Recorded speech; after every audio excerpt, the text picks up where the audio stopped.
네, 오늘 은혜 받을 말씀은 사무엘하 6장 6절에서 11절 말씀입니다.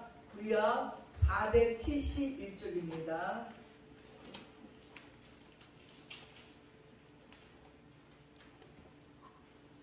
찾으셨는지 알고 제가 공동께 올리겠습니다.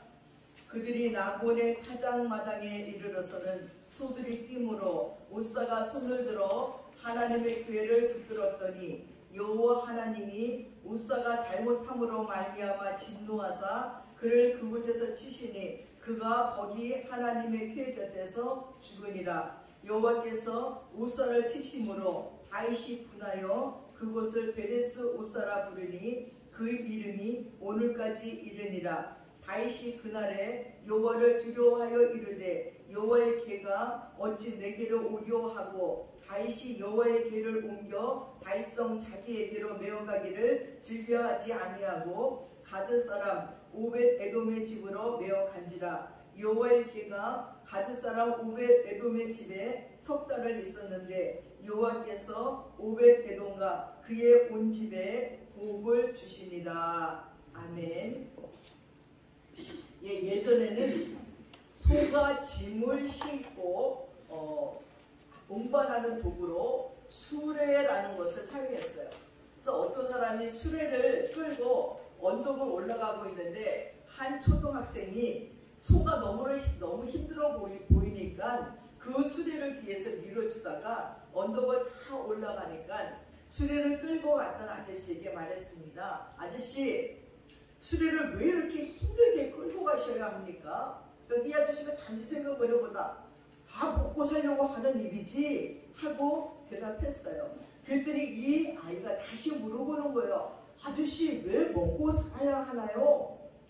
아저씨는 생전 처음 듣는 질문에 좀 어안이 벙벙했지만 한참 있다가 잠시 생각하고 나서는 수레를 끌기 위해서 먹고 산단다 하고 대답을 했어요.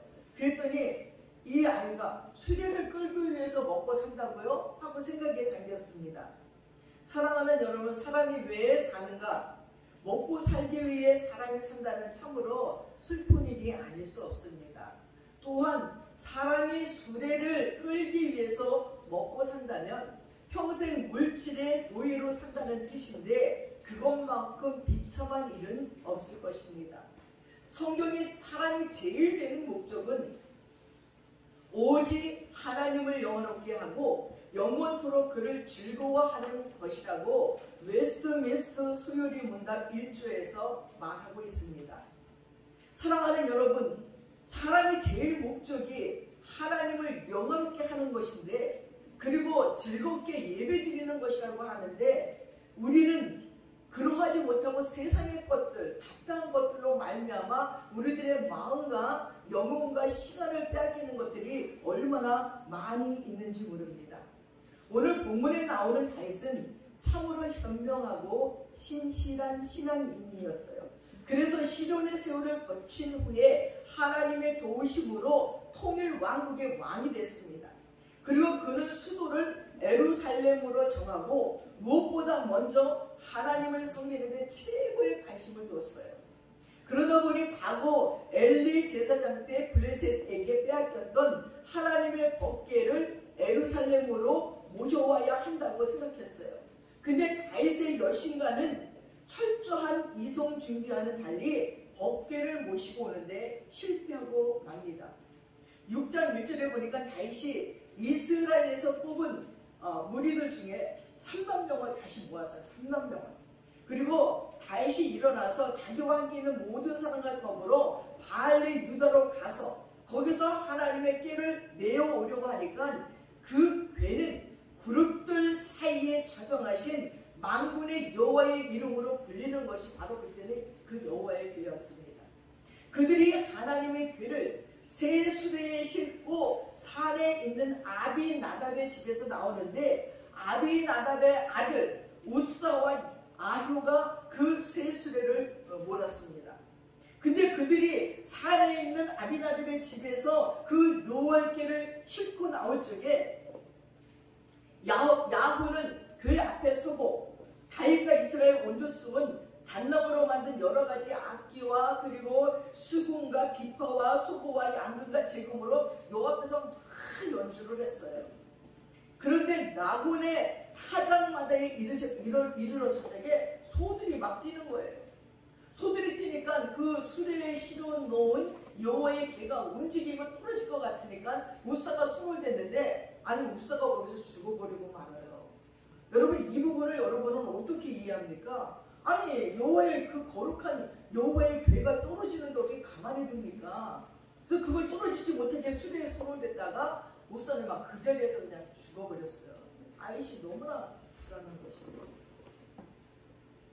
사랑하는 여러분, 그런데 여기에 하나님이 우리에게 주시는 교훈이 있다는 거예요. 하나님의 법궤를 예루살렘으로 옮겨와야 되겠다는 생각까지는 좋습니다. 근데 이 법궤를 옮기는 데 있어서 실패한 사건에는 철저하게 하나님 말씀에 순종하지 못한 다윗의 모습이 있습니다. 여러분 성경 창세기에서부터 지금까지 쭉 보면 우리가 생각하기에는 별것도 아닌 것 같은데 하나님이 진노하셔서 역사가 바뀌는 일들이 많아요. 저는 처음에 예수를 믿고 창세기를 읽으면서 하나님이 선악과를 따먹지 말라 그랬어요. 아담과 하하에게. 근데 하하가 보니까 너무 먹음직하고 보암직하고 진짜 지혜롭게 할 만큼 한 거예요. 하나님이 에덴 동산에 너무 니네가 마음대로 해. 그러나 선악과는 따먹지 마 그랬어요. 근데 이 선악과를 따먹지 말라니까 이 선악과가 아주 그냥 더 좋은 거예요. 이 선악과 때문에 진짜 어찌할 뻔을 모르겠는 거예요. 잠을 잘 때도 선악과가 생각나고 길을 지내도 저 선악과가 왜 따먹지 말라 그랬을까? 하나 따먹었으면 좋겠다. 아주 너무너무 좋아 보이는 거예요. 하나님께서는 그 선악과를 따먹으면 너희가 정령 죽으리라 했음에도 불구하고 죽으리라는 말은 들리지도 않고 그 선악과가 보암직하고 탐스럽고 지혜롭게 할 만하고 또 거기다 뱀을 놔갖고 막 유혹해요. 아니야 하나님이 니네한테 괜히 겁준 거야. 저 선악과를 따먹으면 얼마나 지혜가 커지고 하나님같이 된다니까. 한번 따먹어보려니까 그 말도 맞는 것 같고 그리고 점점 하나님이 명령한 그 명령에 순종할 마음이 없어지고 하나님이 말씀한 법들을 잊어버리기 시작하는 거예요. 소홀히 여기기 시작하는 거예요. 그래서 선악과를 따먹었어요. 그 일로 말미암아 인류에게 죽음이라는 것이 왔어요. 인류에게 고난이 왔어요. 병이 왔어요. 남자들은 수고해서 일을 해야 먹고 살아요. 처자식을 먹여 살려요. 여자는 해산하는 고통이 크게 더하고 남편을 사모하게 됐어요. 왜 그런지 압니까? 남편에게 또 먹으라 그랬어. 아담에게 자기가 선악과를 따서 먹고 아담에게 또 징징거리면서 나만 먹냐 너도 먹으라 그랬고 먹인 죄 때문에요. 벌이 뭔지 압니까? 여자들은 아내들은 남편을 사모하는 벌을 받아요. 그리고 해산하는 고통이 크게 더해요. 그래서 우리나라의 온 인류의 모든 역사와 드라마와 소설을 보면 거의 사랑 이야기 속에는 배신당하는 여자들의 이야기가 얼마나 많은지 몰라요. 여자들은 끊임없이 남편을 사모해요. 제가 볼 적에는 여자가 더 멋있는 것 같은데도 못난 남편을 사모해요. 이번에 제가 우리들 교회 큐티 세미나를 갔다 왔는데 거기에서 이제 사람들이 간증을 해요. 자기네가 얼마나 많은 죄를 졌고 그리고 말씀 안에서 변화됐다고 얘기하는데 그 중에 한 여자가 나와서 간증을 하는데 아니 또 어떻게 그렇게 인생을 살까? 어릴 때부터 집에서 성폭력을 당했대요. 여기 집을 가출해가지고 이리저리 엉망진창으로 살다가 이제 어떤 남자에게 아기를 낳는데 그 남자가 막 때리고 그래서 도망쳐 나왔어요. 도망쳐 나와서 경마장에 경기를 사는데 거기서 자기보다 27살이나 많은 남자를 만났어.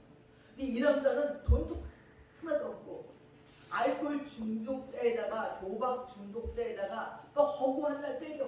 허구한 날 맞아. 아니 근데 그 남자가 뭐가 좋고 사는지 살고 있는 거야. 도망갔다 또 오고 도망갔다 또 오고. 그래서 이혼해야지 하고 그러다가 이제 말씀을 읽기 시작하고 큐티를 하기 시작하면서 이게 모두 하나님이 나를 구속하시고 구원에 이르기 위한 하나님의 어떤 나에게 주시는 구속의 역사다.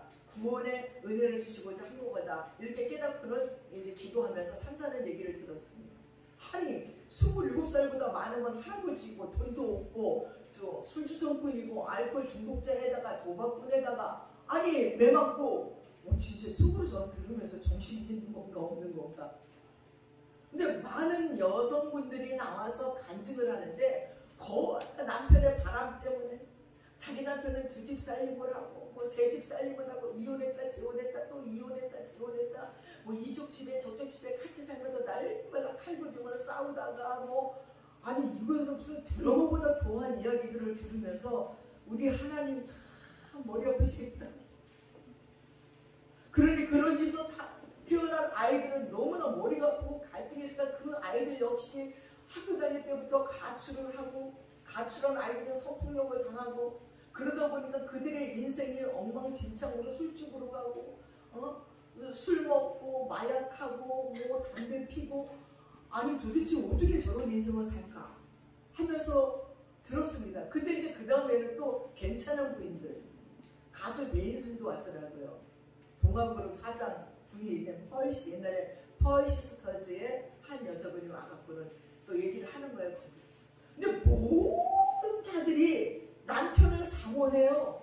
잘난 여자든 못난 여자든 매를 맡든지 남편을 사모하는 그 마음이 어디서부터 오는가? 근원이 바로 선악과를 까먹고 남자에게 그렇게 남편에게 먹으라고 그랬고 꼬셔서 먹인 그 죄의 대가로 너는 죽을 때까지 남편을 사모하는 벌을 받고 아기를 낳을 때 해산하는 고통이 크게 더하대요. 그전에는 해산하는 고통이 없는 거예요.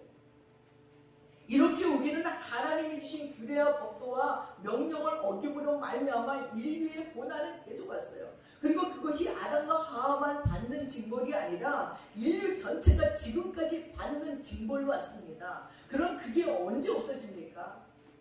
예수 그리스도를 구주로 고백했을 때, 예수님이 십자가에서 내가 다 이루었다 했을 적에 그때 그 고난은 끝나버리는 거예요. 그리고 죽음도 끝나요. 우리는 죽어도 죽지 않아요. 우리는 아버지의 나라에 가서 영생을 산단 말이에요. 예수를 구주로 고백하고 예수를 영접하고 나는 죽고 그리스도만이 내 안에 삽니다 고백하는 그 순간부터 우리들의 인생은 달라지는 거예요. 이 땅에서도 달라지지만 우리가 죽어도 죽음이 아닌 천국에서 영원히 산다는 것을 여러분 기억하셔야 됩니다. 이 땅에서도요 남편을 사모하는 벌에서 이탈해버려요. 해산하는 고통에도 크게 안 와요. 예수 잘 믿는 하나님의 사람들. 근데 오늘 다윗이 법궤를 갖고 오면서 하나님의 규례와 법도를 얻어버린 거예요. 뭐 어떻게 얻었습니까? 그러니까 첫째 오벳에돔은 오늘 오벳에돔이 하나님께 어떻게 복을 받았는가를 중점으로 여러분에게 말씀해 드릴 텐데 오벳에돔은요 엉뚱하게 우사의 죽음을 보는 거예요. 다윗은 법궤를 예루살렘으로 옮기기 위해서 자기 인간적인 방법으로 멋진 새 수레를 준비했어요. 이 새 수레가 실패의 원인인 겁니다. 민수기 7장 9절에 보면 법궤는 반드시 고화자손 제사장들이 어깨에다 메고 옮겨야 돼요. 서서 어깨에다 메고 그 위에 법궤를 이렇게 메고 옮겨야 되는데 아무리 선한 동기와 열심을 가지고 준비했어도 하나님이 원하시는 방법이 아니면 반드시 실패한다는 것을 우리에게 보여주고 있습니다. 어깨에 매는 것보다는 새 수레를 사용하는 것이 훨씬 편리하고 신속하고 좋습니다. 그러나 이것은 철저히 인본주의인 것입니다. 인본주의를 하나님께서 제일 싫어하는 것입니다. 그러나 다윗은 율법에도 박식하고 지혜 있고 신실한 신앙인인데 어떻게 이런 실수를 하였는지 이해가 되지 않아요. 게다가 당시 다윗 곁에는요 율법학자들이 있었고요 제사장들이 있었는데 왜 다윗에게 충고를 안 했는지 모르겠습니다. 왕이시여 법궤는 수레 대시는 게 아닙니다. 하나님이 말씀했잖아요. 고환자손 특히 제사장들을 통해서 어깨에다 메고 옮겨야 되는데 하나님 그럼 다윗 왕이시여 그러면 안 됩니다 하고 얘기해야 되는데 다윗이 너무나 세도가 있으니까 다윗에게 아니라는 말을 못하는 거예요. 다 입을 다물었어요. 수레를 사용하는 것은요 이방 사람들이 우상을 옮길 때만 수레를 사용해요. 근데 이 우상을 옮길 때 사용하는 수레에다가 여호와의 법궤를 올렸어요. 바로 그게 여호와 하나님이나 마찬가지인데 그 이방신 우상을 옮기는 수레에다가 여호와의 법궤를 올려놓은 것입니다. 그것이 편리하지만 경외함이 없다는 거예요. 하나님은 그 방법을 원치 않았습니다. 앞으로 여러분 이 AI가 뭐 요즘 많이 유행이 이제 난리 났어요. 메타버스로 예배드리는 시대가 온다고 얘기합니다. 이제는요 임신도 그걸로 하고요, 연애도 그걸로 하고요. 이제는 다 가상인물 속에서 모든 것이 이루어져요. 실제가 없는 환상, 가상인물로 모든 것을 드린다는 겁니다. 전에 이제 교회에서 온라인으로 예배를 드릴 거야. 그리고 헌금도 이제는 그렇게 자동이체를 할 거야. 이래서 지금 우리는 생각도 못하고 말도 안 돼. 예배는 꼭 성전에서 드려야 되고 헌금은 꼭 우리가 저렇게 드려야 된다고 생각을 했는데, 그런데 그게 무슨 예배야, 말도 안 돼 이랬거든요. 근데 점점 편리하게 집에서 누워서 TV를 보면서 온라인으로 예배드렸다 그러고, 그리고 계좌를 탁탁탁 해서 보내면서 헌금을 드렸다 그러고 그러는 시대가 왔고, 그것이 아무것도 아니라고 생각합니다. 당연하다고 이제 생각합니다. 그래서 이제는 나의 아바타를 보내서 예배를 드리는 거예요. 힘들여서 교회 갈 필요가 없습니다.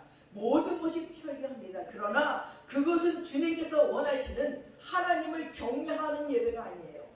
하나님은 힘들어도 하나님의 성전에 우리가 와서 신령과 진정의 예배, 정성으로 드린 예배를 드리기를 원하신다는 거예요. 그래서 히브리서 10장 25절에 보니까 모이기를 피하는 어떤 사람들의 습관과 같이 하지 말고 오직 서로 권해서 그날이 가까움을 볼수록 더욱 그리하자고 했습니다. 주님 오실 때가 가까울수록 편리함을 추구하는 예배에 성도들이 미혹될 것입니다. 그러나 주님께서 원하시는 예배는 나의 정성이 들어간 예배, 성전에 모여서 드리는 예배라는 거예요. 새 수레를 사용하는 것보다 법궤를 어깨에 메고 가는 성도 되시기를 바란다는 것입니다.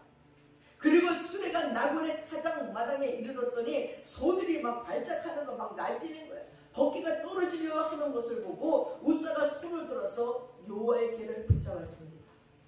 우사는요 지극히 인간적으로 보면 정당한 일을 한 것입니다. 그러나 하나님께서는 민수기 4장 15절에 고핫 자손들에게만 법궤를 매라는 거예요. 그리고 법궤를 건드리지 말라고 하신 말씀을 위배했던 것입니다. 하나님 앞에서 모든 인간적인 방법을 버리고 철저히 말씀 중심의 신앙을 가져야 되는데, 우사는 고핫 자손도 아닌 사람이 거룩한 법궤를 급하다는 생각에 그 원칙을 어기고 손으로 건드려 버린 것입니다. 급하다고 말씀을 어기고 인간적인 방법을 써버린 거예요. 우리가 예수를 믿는다고 하면서 급하다고 하나님의 법을 어기는 일들이 얼마나 많이 있는지 모릅니다. 이것이 과근이에요. 제가 보면 운전하고 나면요 돈 내라고 막 용지가 너무 많이 와요. 아니 엊그제도 보니까 내가 위반한 것 같지 않은데, 아니 어린 아이들 가는 거죠 30km인데 40km 갔다고 12만 원이나 나왔어. 아니 도대체 내가 가서 따지고 내가 어디서 이거를 이랬다는 말이야. 정말 나는 거기서 천천히 온 것 같은데. 사람의 법도 어기면 벌금이 거기 남아요. 아주 얄짤없어요. 요즘 CCTV가 돌아감으로 말미암아서 나는 그렇게 천천히 갔다고 생각했는데도 어디서 지켰는지도 모르겠는 거예요. 근데 하나님의 말씀을 어기고 인간적인 방법으로 신앙생활을 하면서도 하나님이 봐주실 거라고 생각하는 것이 문제라는 거예요. 옛날에 조선시대의 한나절을 6시간 안에 200리로 가는 빠른 걸음을 걷는 사람이 있었는데, 그에게 그렇게 빨리 걸을 수 있는 비결이 뭐냐고 사람들이 물었습니다. 그랬더니 그가 대답하기를, 나의 아버지가 가르쳐준 2가지를 충성스럽게 지켰을 따름입니다. 첫 번째는 물 웅덩이를 뛰어넘지 말라. 2번째는 자갈을 밟지 말라는 것이었습니다. 여기서 물 웅덩이를 뛰어넘지 말라는 것은 절대 무리하지 말라는 뜻이고, 자갈을 밟지 말라는 것은 한눈 팔지 말고 발밑을 조심하라는 것입니다. 무리하게 자신의 힘만 믿고 나아가다가는 실패자가 된다는 것을 가르쳐주는 말입니다.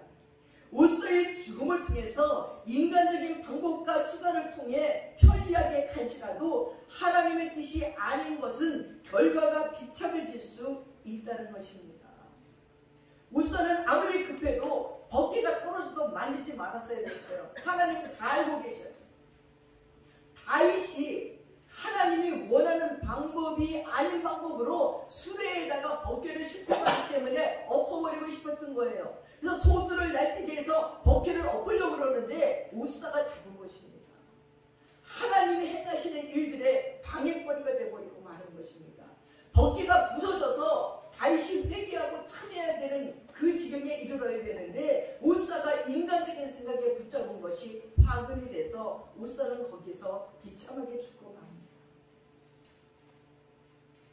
번개는 아무리 급해도 제사장의 어깨에 매서 옮겨야 돼요. 편리한 새수레를 만들어서 소들이 끌고 해서는 안 된다는 것입니다. 오벳에돔은 이 우사의 죽음을 보면서 하나님의 말씀대로 살아야 복 받는다는 것을 철저히 깨달았습니다. 사랑하는 성도 여러분, 우리의 신앙과 충성의 우사처럼 인간적인 방법과 편리함을 추구하지 말고 아무리 힘들고 어려워도 하나님의 말씀과 하나님께서 원하시는 방법으로 예배를 드리고 충성하는 하나님의 사람들 되시기를 축원합니다. 두 번째, 오벳에돔은 번개를 자기 집으로 모셨어요. 여러분, 수레를 끄는 소들이 나곤의 타작망에서 갑자기 날뛰므로 떨어지려는 번개를 붙들었던 우사가 그 자리에서 죽었어요. 다윗이 이 모습을 보고 두려운 마음이 생겼어요. 그래서 10절에 보니 다윗은 번개를 다윗성 자기에게로 메어가기를 즐거워하지 않고 가드 사람 오벳에돔의 집으로 메어간지라고 했어요. 다윗이 약간 비겁한 부분도 많아요. 옛날에 바세바의 남편 우리아를 죽일 때도 그랬고, 아니 자기가 실어가서 우사가 죽었으면 자기 집에 들이기가 두려우면 오벳에돔도 그럼 그 집에 들이면 오벳에돔도 두려울 거 아닙니까? 오벳에돔은 그 번개를 니네 집에 갖다 놓으라 했을 때 얼마나 두렵겠어요. 야, 이 번개를 만져서 우사가 죽었는데 나도 이 번개를 어떻게 하라는 거야? 그러나 왕의 명령이니까 오벳에돔이 자기가 자기 집으로 번개를 그냥 기를 수밖에 없었습니다. 그때 오벳에돔은 번개를 메고 갔습니다. 하나님의 방법을 깨닫고 그 방법대로 했습니다.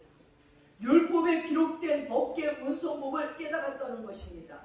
그렇다면 번개를 고아 자손 어깨에 메어서 예루살렘 다윗성으로 가야 되는데 두려워서 그렇게 하지 못한 거예요. 다윗이 막 또 죽을까? 하나님의 방법대로 번개를 이송하지 않은 진노가 우사에게 내려지자 하나님의 진노가 아직 풀리지 않았는지도 모른다는 두려움에 다윗은 번개를 급하게 변방에 있는 가드 사람 오벳에돔의 집으로 옮겼습니다. 희생 양으로 택한 사람이 오벳에돔이었습니다. 역대상 26장 4절에 보니까 오벳에돔은 바로 고아 자손이었어요. 후에 예루살렘 성전 문지기로 일했던 사람인데 그를 가드 사람이라고 하는 것은 그가 단지파 지방 지경에 있는 예인의 성읍 가드림몬에서 태어났기 때문입니다. 이 오벳에돔과 다윗과의 관계성은 설명하지 않았습니다. 단지 위급한 상황에서 희생양으로 오벳에돔이 뽑혔어요. 오벳에돔, 너는 죽든지 살든지 상관없어. 너희 집에 번개를 가져가. 내가 볼 거야. 또 하나님이 너도 죽이나 안 죽이나. 이것이 지금 다윗의 신고였습니다. 그러나 자기가 죽을 수도 있는 상황인데 그럼에도 오벳에돔은 죽음은 죽으리라는 마음으로 번개를 자기 집으로 모셨어요. 이것이 바로 복받는 신앙이었습니다. 그리고 하나님의 영이 오벳에돔과 함께 있고 그 집안과 함께 하셔서 복에 복을 주셨어요. 성경에는 복을 받았더라. 어떤 복을 받았을까? 하나님이 주시는 복으로 말미암아 우리가 원하는 복도 다 주셨을 거예요. 자녀들이 잘 되고 사업이 잘 되고 건강하고 맞든 말 옆에서 보는데 석 달 동안 있는 동안에 복이 막 임하는 게 오베드돔 집에 복이 임하는 걸 막 주위 사람이 누구는 눈으로 확인할 수 있을 정도로 복을 오베드돔이 받았습니다. 여러분 명량이라는 영화를 봤지요. 이 명량이라는 영화에서 이순신 장군이 12척의 배를 가지고 300척의 왜군의 배를 물리친 것은 바로 죽음을 각오한 이순신 장군의 리더십이었어요. 그는 명랑해진 하루 전날 군사들을 모아놓고 생즉사 사즉생이라고 외쳤어요. 살고자 하는 자는 죽을 것이고 죽고자 하는 자는 살 것이다. 정말 이순신과 수군들은 죽기를 각오가 싸워서 기적을 이루었습니다. 한때 이순신 장군이 원군에게 모함을 받고 역적으로 몰려서 죽을 뻔했었는데 한양으로 압송돼서 국경장이 열리고 선조 임금이 지켜보는 가운데 문무백관 200명 중에 199명이요. 이순신은 역적이오니 찬양하십시오. 주고 마땅합니다 하고 외칠 적에 이순신을 청구한 유승룡까지도 어쩔 수 없는 상황이었대요. 근데 단 한 사람 국가 비상사태의 총사령관인 이원익 대감이 임금의 명령으로 전시상태의 정권을 쥐고 있었어요. 선조 임금은 이 원인에게 묻습니다. 이순신의 사형집행을 그리고 막 재촉하는 거예요. 그랬더니 이 원익 대감이 이렇게 말했답니다. 전하께서 전쟁 시에 저를 패하지 못하시는 것처럼 저 또한 전쟁 중에 이순신을 패하지 못하겠나이다 하고 말했대요. 이 말이 얼마나 유명한지 모릅니다. 결국 이원익의 이 말에 선조는 체념하고 문무백관들이 지켜보는 가운데 이원익 대감이 그렇게 말하니 이순신은 죄가 없는가 보구나 하고 드디어 이순신 장관은 사형을 면하고 백이 중문에서 명량 대첩의 신화를 남기는 영웅이 되었고 나라를 위기에서 건지는 영웅이 된 것입니다. 당시에 문무백관 199명 대 1, 즉 이원익 한 사람만이 반대해서 이순신 장군을 살려낸 거예요. 선조 임금과 온 세상이 모두 달려들어도 을을 위해 목숨을 건 명재상 이원이 이원익 대감 한 사람이 죽으면 죽으리라는 각오로 이순신 장군을 지키고 을을 지켰습니다. 그가 바로 무너져가는 나라를 살린 영웅인 거예요. 임진왜란이 지나고 세월이 431년이 지나도 이 원익 대감같이 을을 위해 목숨을 건 의인이 없다는 겁니다. 그러나 여러분 성경에서 보면 생각나는 사람이 있지요. 죽으면 죽으리라 여자 왕후가 있어요. 에스더 왕후가 자기 민족이 멸절될 위기 앞에서 3일을 금식하면서 왕 앞에 나갑니다. 근데 그 당시에는 왕이 부리기 전에 먼저 나가면 죽음이에요. 근데 이 에스더 왕후가 3일을 금식하면서 하나님께 간절히 기도하고 자기 백성들에게도 너희도 함께 기도하라고 말하고 내가 죽으면 죽으리라는 각오로 왕 앞에 나가겠다. 3일을 금식하며 기도하고 왕 앞에 나갔더니 왕이 에스더 왕후가 너무너무 아름답고 이쁜 거예요. 그랬더니 호를 내밀어서 괜찮다고 오라고 그러는 거예요. 그래서 에스더 왕후가 이 민족이 지금 하만으로 말미암아 모함을 받아서 다 죽겠다는 것을 얘기하잖아요. 그래갖고 그 민족을 살려내는 얘기 중에 에스더가 죽으면 죽으리라.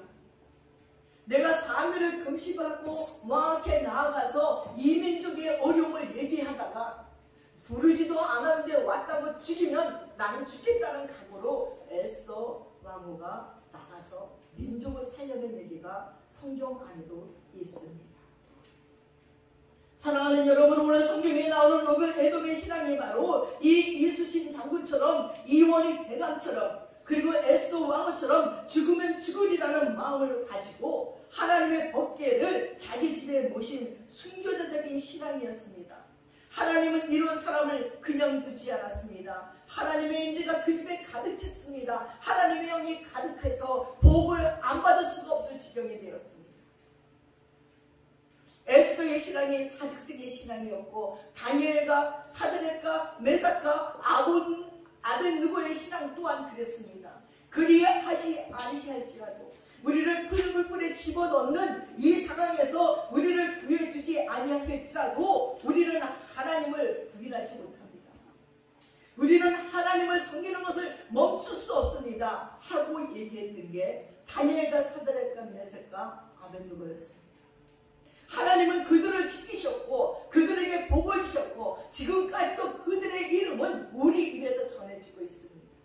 사도 바울은 사도행전 20장 24절에 나의 달려갈 길과 주께 받은 사명 곧 하나님의 복음을 증거하는 일을 마치려 하면은 내 생명을 조금도 귀한 것으로 여기지 아니하노라고 고백했습니다. 우리 모두 사직생의 신앙, 죽으면 죽으리라는 신앙으로 하나님께 충성해서 오벳에돔의 집처럼 하나님의 영이 가득히 임해서 복을 받는 그런 사람들 되시기를 주님의 이름으로 축원합니다. 또한 오벳에돔은 법궤를 돌려보냅니다. 죽으면 죽으리라는 마음으로 오벳에돔은 그의 집에 법궤를 모셨는데 예상을 기억해버리고 놀랍게도 석 달 동안 하나님께서 오벳에돔과 그의 온 집에 복을 줬어요. 그의 가족의 그의 가축과 밭의 소산이 풍성해졌습니다. 사람들이 모두 놀랄 정도로 하나님은 오벳에돔의 집에 복을 엄청나게 부어주셨어요. 다윗이 이 소식을 듣고 이제 하나님의 진노가 깨끗이 풀렸다는 것을 알고 이번에는 새 수레를 사용하지 않고 하나님의 말씀대로 제사장들로 하여금 몸을 정결하게 하고 모세의 율법대로 법궤를 어깨에 매서 다윗성으로 옮겨오게 했습니다. 법궤가 다윗성으로 옮겨질 적에 다윗은 소와 살찐 송아지로 제사를 드리고 너무 기뻐서 춤을 추다가 바지춤이 벗겨질 정도로 백성들 앞에서 춤을 췄어요. 바지가 벗겨지든지 말든지 다윗은 너무 좋아갖고 하나님 앞에 감사하면서 춤을 췄습니다. 그런데 여러분 가만히 생각해 보면 오벳에돔의 입장에서는 죽을 위험을 무릅쓰고 법궤를 자기 집에 모셨는데 석 달 동안 지켜보니까 오벳에돔이 죽지 않고 오히려 하나님께 복을 받는 것을 보자 다윗이 이제는 그 법궤를 다윗성으로 옮기겠다고 나설 적에 오벳에돔으로서는 참으로 섭섭하지 않을 수 없었을 것입니다. 실수는 다윗 왕이 했는데 그로 인해서 우스다가 짓고 오벳에돔의 집에 법궤를 메어다가 방치해 놓더니 오벳에돔을 희생양으로 그렇게 삼아놓고 오히려 하나님께 복받는 것을 보고 이제는 법궤를 뺏어가는 것은 도대체 뭡니까? 그러나 오벳에돔은 하나님의 법궤 앞에서 모든 것들을 초월하고 기쁨으로 내어놓았습니다. 그는 하나님의 주권을 믿었고 철저하게 순종했습니다. 죽을 위험을 무릅쓰는 희생도 했고 모든 이익을 포기하는 희생도 했습니다. 그래서 축복을 받을 뿐만 아니라 나라와 민족을 위해 축복의 통로가 되었습니다. 사랑하는 여러분, 오벳에돔의 모습은 오늘날 편리한 신앙생활과 자기 이익을 위해서 계산하는 모든 현대 신자들에게 큰 깨달음을 주고 있습니다. 하나님의 복음을 위해서 오벳에돔처럼 죽기를 각오하며 전도하고 증거하는 삶을 사셨는지요? 또한 교회를 위해서 오벳에돔처럼 죽을 줄 알면서도 헌신하고 봉사해 보았는지요? 또한 오벳에돔처럼 나의 이익을 포기하고 나 자신을 생각하기보다 하나님을 생각하고 교회를 생각하고 나라를 생각하고 이웃을 생각하고 포기하고 희생해 보셨는지요? 희생할 줄 아는 오벳에돔 같은 성도가 되어서 오벳에돔의 복을 받으시는 저와 여러분 되시기를 축원합니다. 사랑하는 여러분, 오벳에돔은 우사의 죽음을 보고 하나님의 법대로 살아야 된다는 걸 배웠어요.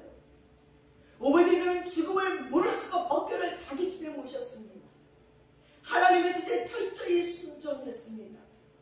오벳에돔은 때가 되면 자신의 모든 이익을 포기하고 법궤를 다윗성으로 보낼 줄 알았습니다. 교회마다 하나님께서 은혜를 줘서 돈을 많이 버신 분들도 많아요. 사업을 하기 전에 하나님이 복 주시면 내가 하나님의 교회를 세우겠습니다. 내가 이런 일을 하겠습니다. 그런 자들이 많아요. 그래서 하나님의 복을 주면요, 정작 그 교회를 떠나요. 그 교회에 약속했던 것을 하기 싫어서 떠나가는 자들을 많이 봤어요. 떠나가고 나서 10년 안에 다 끝나더라고요. 아무것도 없어지는 걸 저는 많이 봤어요. 그러나 오베드돔은 아니었어요. 하나님을 모셔서 하나님께서 주신 복을 그냥 없애게 하지 않았어요. 그것을 내놓으라고 할 적에 기쁜 마음으로 자기를 희생하며 포기하며 하나님께 드렸습니다. 사랑하는 여러분, 하나님의 인재가 충만히 임해서 그 가문과 자녀와 그때부터 지금까지 오벳에돔의 이름이 복으로 기억되는 성령님이 함께하는 오벳에돔이 되었습니다. 사랑하는 여러분도 오벳에돔 같은 복을 받으시기 바랍니다.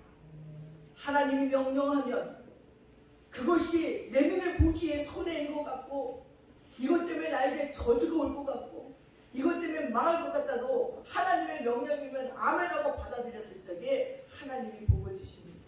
그 받은 복을 또 하나님이 포기하고 내놓으라고 할 적에도 아멘하고 내놓는 것이 오벳에돔의 신앙이었습니다. 그러나 하나님은 오벳에돔을 그냥 두지 않았고 복의 복으로 역사했던 이야기가 오늘 이야기입니다. 사랑하는 여러분, 어쩌면 예수 믿는 것이 우리에게 가난을 주고 우리들의 시간이 빼앗기는 것 같고 또 우리가 하고 싶은 것들을 막는 것들이 많은 것 같아도 그 하나님을 섬기고자 희생하고 헌신했을 적에 하나님께서는 우리에게 내려질 악한 것들을 막아주십니다. 하나님은 천사들을 보내서 우리를 지켜주시고 우리의 필요한 것들을 때마다 심어다 주시고 고난까지도 복이 되게 하시는 하나님이시고 그 고난이 오히려 구원의 바늘에 우리를 서게 만드시고 그 고난과 어려움과 내가 못했던 많은 것들이 오히려 자료가 되소서 구속의 역사 가운데서 하나님께 구원받는 하나님의 백성으로 만들어 가신다는 것을 기억하셔서 오벳에돔의 신앙을 오벳에돔의 집에 임했던 하나님의 영이 우리 교회와 우리 나라와 우리 가족과 그리고 여러분에게 임하시기를 축원합니다. 기도하겠습니다. 사랑하는 아버지 하나님, 오벳에돔은 그 무서운 다윗 왕이 우사가 죽는 것을 눈으로 확인했는데 그 벗개를 너희 집으로 옮기라고 했을 적에 얼마나 두려웠을까요? 나도 잘못해서 우사처럼 죽으면 어떡하지? 두렵고 떨림으로 벗개를 자기 집으로 옮겨졌을 적에 얼마나 기도했을까요? 얼마나 온 정성을 다해서 벗개를 지켰을까요? 하나님께서는 오벳에돔의 마음을 살피시고 그곳에 하나님의 영이 가득히 임재하면서 그 가정 구석구석에 복을 주었습니다. 아마 병든 자는 병이 나았을 것이고 가난에서 벗어났을 것이고 자녀들이 잘 됐을 것이고 생각하고 행하는 모든 것들에 복을 주어서 얼마나 복을 줬으면 다윗 왕의 눈에도 오벳에돔이 복을 받는 것이 보였겠습니까? 그것도 긴 시간이 아닌 석 달 안에 모든 것이 끝났습니다. 다윗 왕의 마음에 이제 하나님의 저주가 끝났구나. 그 벗개를 가져오기까지 얼마나 눈에 보이는 복으로 오벳에돔의 역사하셨는지요. 자비하신 하나님, 우리도 오벳에돔 같은 그런 희생과 그런 하나님의 명령에 충성할 수 있도록 인도하셔서 하나님 오벳에돔 집에 내렸던 복을 우리도 받게 도와주시고 먼저 하나님 말씀에 순종하며 하나님의 영으로 가득 찬 우리들의 심령과 우리들의 가정 되도록 축복하여 주시고 우리 교회가 되도록 축복하여 주셔서 오벳에돔의 복을 받아들이는 저희들 되도록 인도하여 주시옵소서. 감사드리며 예수님의 이름 받들어 기도드렸사옵나이다. 아멘. 다 함께 자리에서 일어나셔서 197장 찬양하겠습니다.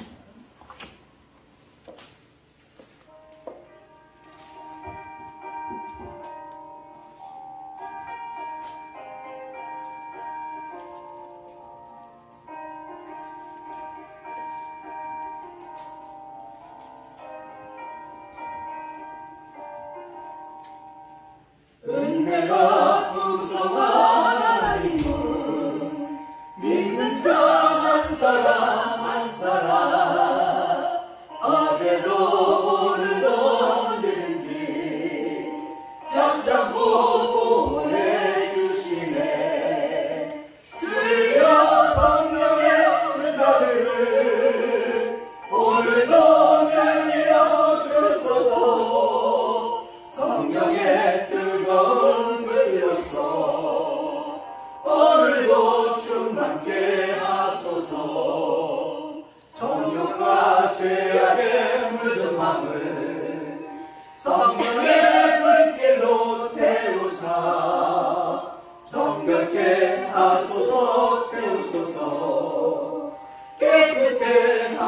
주옵소서. 아멘.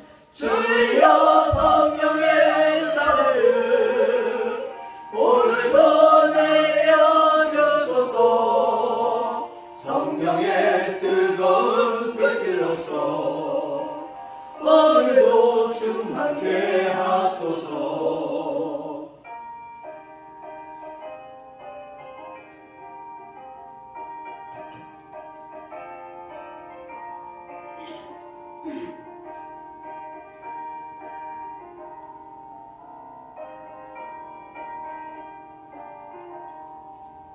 일생의 제물로 돌아가신 어린 양 우리 주 예수여, 굿속의 은혜를 내리시사 오늘도 구원해 주소서. 주여 성령의 은사들을 오늘도 내려주소서.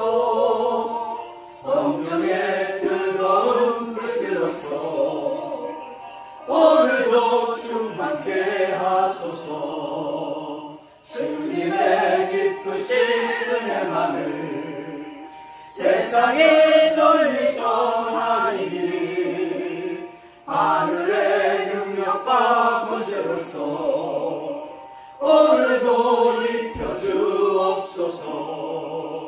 주여 성령의 은사들을 오늘도 내려주소서.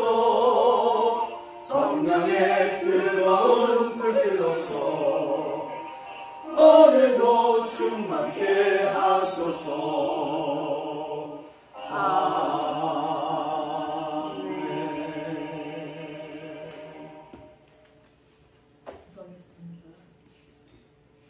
지금은 우리 주 예수 그리스도의 한없는 은혜와 우리 아버지 하나님의 풍성하신 사랑과 성령님의 감동 감화하시고 축복하시고 교통하심이 오벳 에돔의 집에 내렸던 그 귀한 복이 우리 교회와 우리 나라와 가정 속에 지금부터 영원토록 임하기를 간절히 바라는 하나님의 백성 가운데 함께 하셨기를 간절히 축원드려옵나이다. 아멘.